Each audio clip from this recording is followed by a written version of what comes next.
अस्सलामु अलैकुम वरहमतुल्लाहि वबरकातुहू। साथियों और दोस्तों, पिछले 15-20 दिन से ज़हनी एतबार से बहुत ज़्यादा डिस्टर्ब रहा हूँ और आप सबको मालूम है वजह और हालत किस वजह से हम ये परेशानी का सामना करना पड़ा हमें। खैर, जो भी था वो सब गुजर चुका है।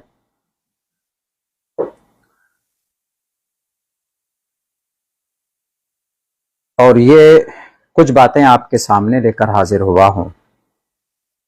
चाह नहीं रहा था मैंने अब सोच लिया था कि अब मुझे कुछ बोलना नहीं है, कुछ कहना नहीं है। जिसको अपना सब कुछ माना, पीछे से उन्होंने ही वार किया, तो इसीलिए अब कुछ नहीं रह सकता, किससे गिला और शिकवा करें। लेकिन कुछ बातें आज प्रेस कॉन्फ्रेंस के जरिए से बिहार के सूबाई सदर जनाब अख्तरुल इमान साहब ने पेश की। उनका जवाब देना बहुत जरूरी है और उनसे सवाल भी करूंगा।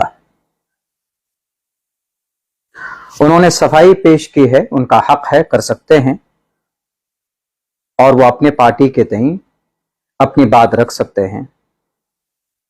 मगर हम भी उनकी सफाई में और उनकी बातों में जो कमी कोताही है, मैं वो लोगों के सामने रखना चाहता हूं।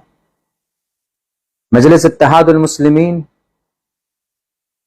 इसमें कोई शक नहीं है कि बिहार में सन 2020 के अंदर यहां के लोगों ने उसको कामयाब किया, यहां के आवाम ने उसको हाथों हाथ लिया। उन्होंने अपने प्रेस कॉन्फ्रेंस में एक बात यह कही कि जो लायकमंद थे, टिकट के हकदार थे, जो सीट निकाल सकते हैं, हमने उनको टिकट दिया। उनमें से एक बात बीच में मेरे ताल्लुक से कही गई कि अब्दुल्ला साहब इलेक्शन नहीं लड़ पाएंगे और शायद हम उनको टिकट देते तो क्या होता। अख्तरुल इमान साहब, अगर मेरी यह हालत हुई है, मेरा नॉमिनेशन कैंसिल हुआ है, तो उसका जिम्मेदार भी आप हैं। बोलिए कैसे? पिछले 3-4 महीने से मुस्तकिल तौर पर आपसे राब्ता किया जा रहा है कि आप मुझे टिकट देंगे। जब करीब वक्त आया तब भी आपसे कहा गया कि आप टिकट देंगे, तो आप एक ही बात बोलते थे, सर्वे कराएंगे, टिकट सब्र कीजिए, सर्वे के बाद फैसला आएगा। कोई फैसला लेना गलत है, उससे पहले हम लोग इस उम्मीद में रह के चलिए। आखिर में जब बिल्कुल करीब का वक्त आया तो आपसे लोगों ने मजीद बड़ी तादाद में उलमा, हुफ्फाज, कुर्रा, अवाम, दानिश्वर, सब ने आपसे राब्ता किया। आपके पास टीमें गई कि अख्तरुल इमान साहब, मौलाना अब्दुल्ला का टिकट उनको मिलेगा कि नहीं मिलेगा। हाँ, सब्र रखिए, सब्र रखिए। आपने फाइनल भी बात नहीं कही और आपने मना भी नहीं किया। तो लोगों को एक उम्मीद लगी, लोगों को एक ऐसा हुआ कि हाँ भाई, हमने भी सोचा कि मुझे मिलेगा। और जब बिल्कुल करीब का वक्त आया, नॉमिनेशन का डेट जब करीब आया, नोटिफिकेशन जारी हो गया 13 तारीख को, हमने अनार कटाया इस उम्मीद के साथ। हमने फॉर्म तभी भराना हमने शुरू किया अपने वकील को कह के, हमारा फॉर्म भरा गया, रखा हुआ कि हमें टिकट लेकर आएंगे, सिर्फ असेंबल लगाना और नॉमिनेशन हम दाखिल करेंगे। तब भी आपसे कहा गया, लेकिन आपने तब भी उसको डिस्क्लोज नहीं किया। अख्तरुल इमान साहब, आपका हक है, आप टिकट जिसको दीजिए, आपका हक है। आप गरीब को दीजिए, अमीर को दीजिए, फकीर को दीजिए, कार्यकर्ता को दीजिए, वह आपका अधिकार है। लेकिन एक बात यह बताइए कि जब टिकट में देरी हुई, हमारा फॉर्म मुकम्मल रेडी था, हमारे पेपर रेडी थे, सब कुछ, कि हम टिकट लेकर आएंगे, टिकट का सिंबल लगाएंगे, हम वहां पर दाखिल करेंगे। मेरा कैंसिल कैसे हुआ? नॉमिनेशन हमने दिया निर्दलीय से और भाग 1 भाग 2 भरा जाता, भाग 1 भरा जाता है, पार्टी का कैंडिडेट होता है, भाग 2 भरा जाता है, निर्दलीय का होता है। हमने पहले का जो फॉर्म हमारा भरा था, टिकट वाला फॉर्म, वो हमने सबमिट किया, उसके साथ फॉर्म 2 भी, भाग 2 भी भर दिया था। जिम्मेदार कौन बना बताइए? आपकी उम्मीद पर आप मुजरिम हैं, सरासर मुजरिम हैं। आप ये बोलते हैं, आप ये कहते हैं कि जो हकदार होगा उसी को, तो 5 महीना पहले 6 महीना पहले ऐलान करके आप उनको कहिए कि आपको टिकट दिया जाएगा।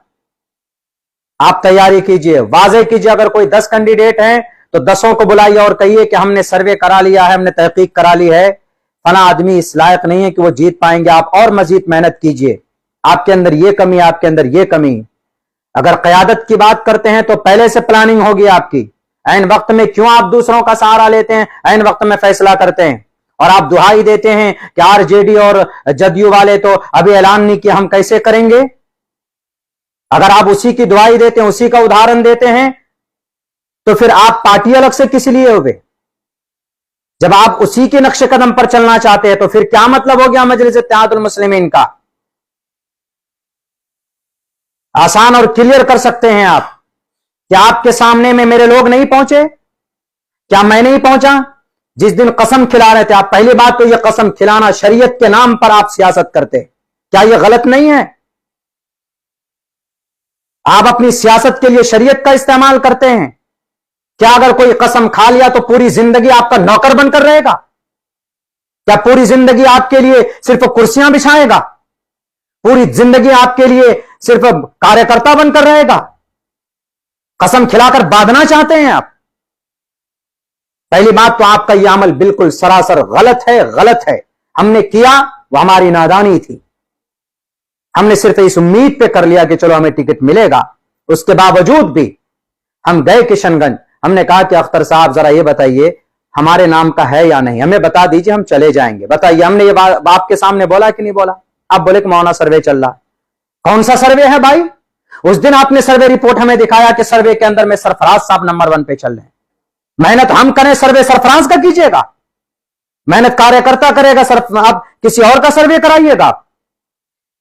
आपने बोला कि सर्वे के अंदर में आपके बाद में फलां साहब का नाम है, तो हमने कहा कि फिर क्या डिसीजन है। उसी दिन बोलते आप कि सर्वे में फलां साहब का नाम है। मौलाना आप इस बार रुक जाइए, एक जिम्मेदारी वाली बात यह होती, आपकी कायदाना बात यह होती, लेकिन आपने चूंकि खयानत की, आपने चूंकि दजल से काम लिया, आपने घेर कर रखा। आपने क्या कहा, अच्छा फिर और सर्वे करा रहे हैं। आखिर कौन सा कितना ऐसा सर्वे है भाई।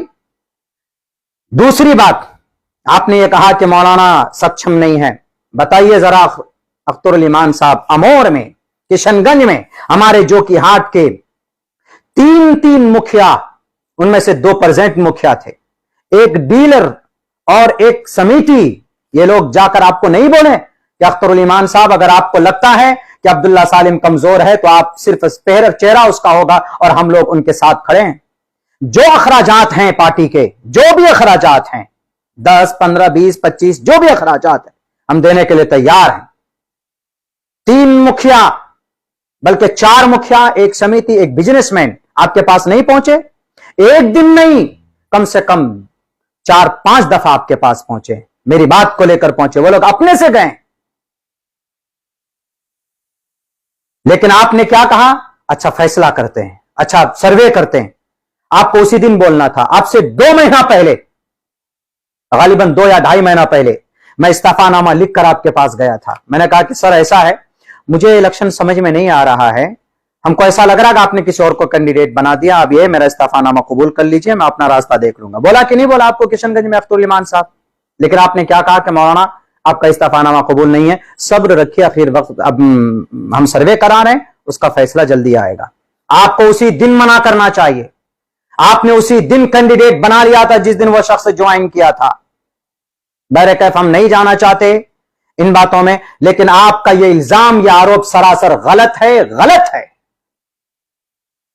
अगर 5 कैंडिडेट कहीं से होता है तो उनमें से जो सक्षम है, आपको मालूम होना चाहिए। आप किशनगंज में रहते हैं और सीमांचल के अंदर कौन कितने पानी में है, माली एतबार से और कम्युनिकेशन के एतबार से कौन कितने मजबूत है, स्ट्रांग है, आप पता कर लीजिए और आपको तभी 1 महीना पहले बोल दीजिए, दिक्कत भी नहीं होगी। यह कसम खिलाकर ढोंग रचाने की क्या जरूरत है।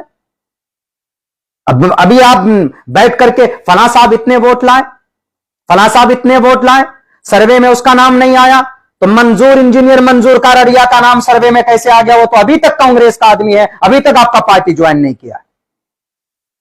जरा बताइए।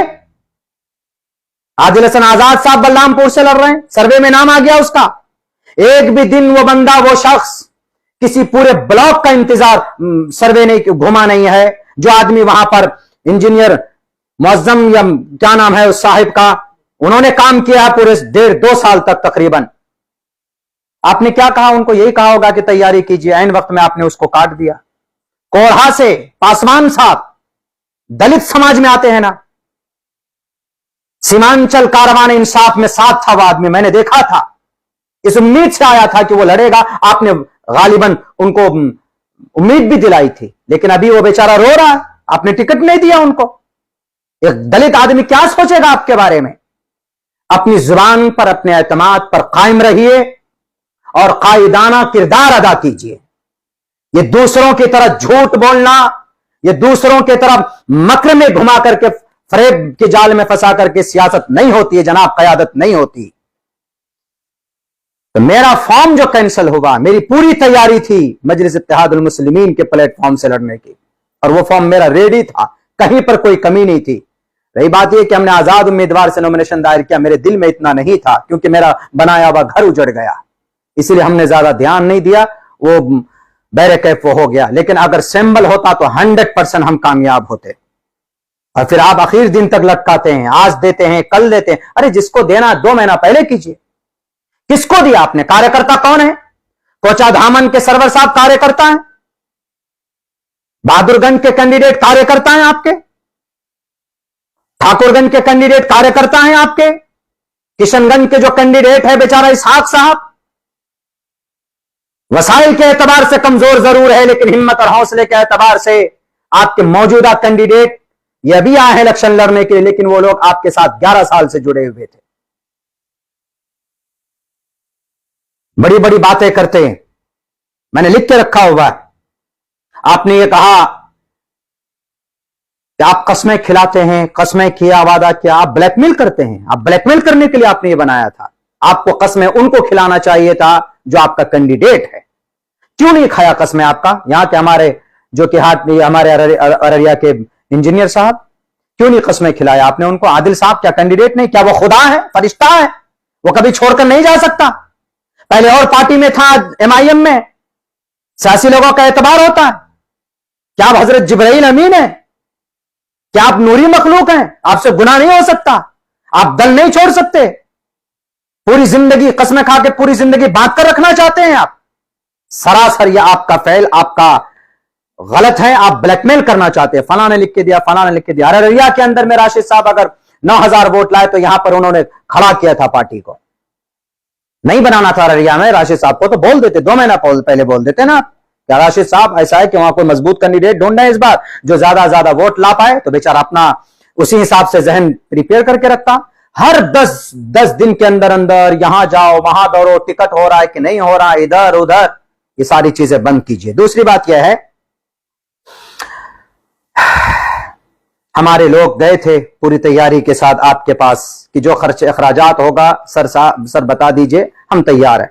लेकिन आपने, अच्छा आप एक बात ही हो, आप और ये भी कि आपसे सवाल किया गया, आपसे लोगों ने कहा कि जरा ये बताइए कि पार्टी फंड में, मैं भी जानता हूं, मैंने जस्टिफाई किया, मैंने आज तक आप पर आरोप नहीं लगाया।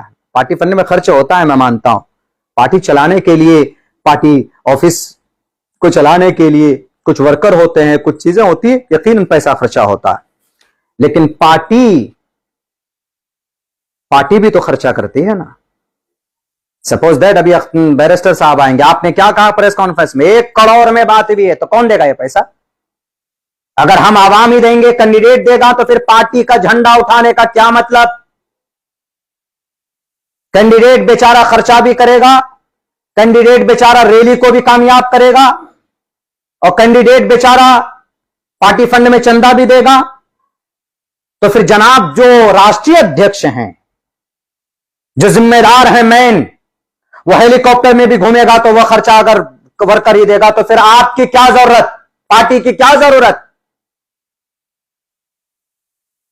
कि पार्टियां खर्चा नहीं देती? कैंडिडेट को क्या सैंबल देने के बाद में उनको फंडिंग नहीं करती? इलेक्शन कमीशन के गाइडलाइन के हिसाब से जो खर्च देने के लायक है वो नहीं देती? देते हैं आप? नहीं देते हैं। तो फिर आपका झंडा और आपका इस तरह की बातें, तो फिर क्या फायदा आपके झंडा उठाने का लोगों को? जब सब काम आवामी करेंगे तो फिर बैरिस्टर साहब को हैदराबाद से यहां पर आकर उनको प्रचार करने की क्या जरूरत? बोलने की अगर जरूरत है कि नहीं, बोलने वाला चाहिए तो अल्हम्दुलिल्लाह एक तरफ खड़ा हो जाइए और एक तरफ इस नाचीज को खड़ा कर दीजिए। जहां तक कभी उम्मीद है कि कहीं पर भी यह नाचीज कम नजर नहीं आएगा आपको बोलने में। और सीमांचल की धरती पर एक से एक बोलने वाले आज भी मौजूद हैं। कौम के तई हमदर्दी अगर वफादारी है तो ईमानदारी से कीजिए, जाब्ते से कीजिए। आज लोग तैयार हैं।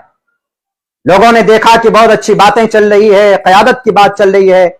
जनाब, आप तो 5 कैंडिडेट को टिकट बांटने में आपकी कयादत फेल हो गई।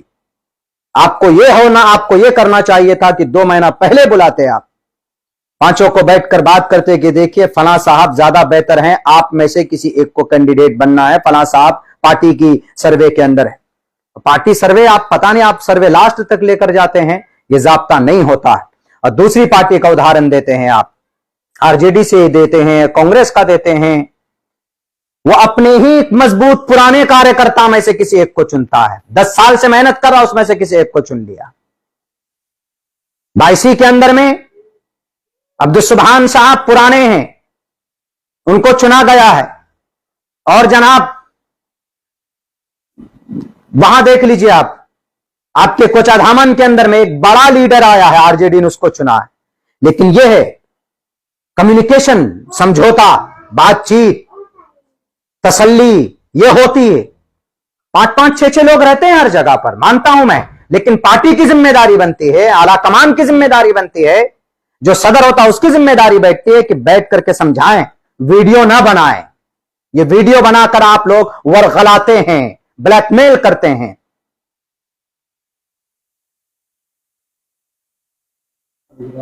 आपने जहां जहां उम्मीदवार उतारा, जहां जहां, कौन कौन है वो लोग जरा बताइए। कोचाधामन में सरवर साहब कितने दिन पहले आए? किशनगंज के अंदर में वो नौजवान कितने दिन पहले आया? ठाकुरगंज के अंदर में वो कितने दिन पहले आए? आपने फिर वही गलती की। जहां तक मैं समझता हूं, लोग अगर हमसे आज की स्थिति में, अगर आज की डेट में ये कहेंगे कि मौलाना वोट किसको करना है, तो आपने उन्हीं कैंडिडेट को फिर बनाया है, उन्हीं को उम्मीदवार बनाया जिस पर आपने विश्वास, आपने कैंडिडेट बनाया। उनको अगर वोट दिया जाएगा तो डायरेक्ट वो लोग आरजेडी में जाएंगे। तो जब आप वो लोग भागकर आरजेडी में जाएंगे ही, तो फिर ये बताइए कि आपको किस लिए वोट करें, ये बता दीजिए आप। मैं मजबूर हूं ये वीडियो बनाने पर, क्योंकि आज आपने हद से ज्यादा बातें कही, कीचड़ उछालने की आपने कोशिश की। आप खामोश हो जाइए, ये भी जुबानें खामोश हो जाएंगी। अपने इलेक्शन पे आप ध्यान दीजिए, इधर उधर की बात मत कीजिए। 8 साल से आपके साथ काम करते हैं, आपके अहंकार को हमने देखा। पहले कुछ और थे, आज के जमाने के अंदर में आप मगरूर हो गए। एक सवाल का और जवाब, मेरा सवाल आपसे यह है, सीमांचल में कितने मुसलमान? आप मुसलमान की क़यादत की बात करते हैं, सीमांचल में कितने मुसलमान हैं जरा बताइए। सीमांचल में तकरीबन 60 लाख मुसलमान हैं। पूरे बिहार के अंदर में तकरीबन 3.5 करोड़ मुसलमान हैं। 60 लाख 70-75 लाख मुसलमान सीमांचल में हैं। सीमांचल में सिर्फ मुसलमानों को क़यादत की जरूरत है, पूरे बिहार के मुसलमानों को क़यादत की जरूरत नहीं है। इस सवाल का जवाब आपको देना होगा। आप सीमांचल के मुसलमान, पूरे बिहार के मुसलमान नहीं, पूरे भारत के मुसलमानों की चिंता कीजिए।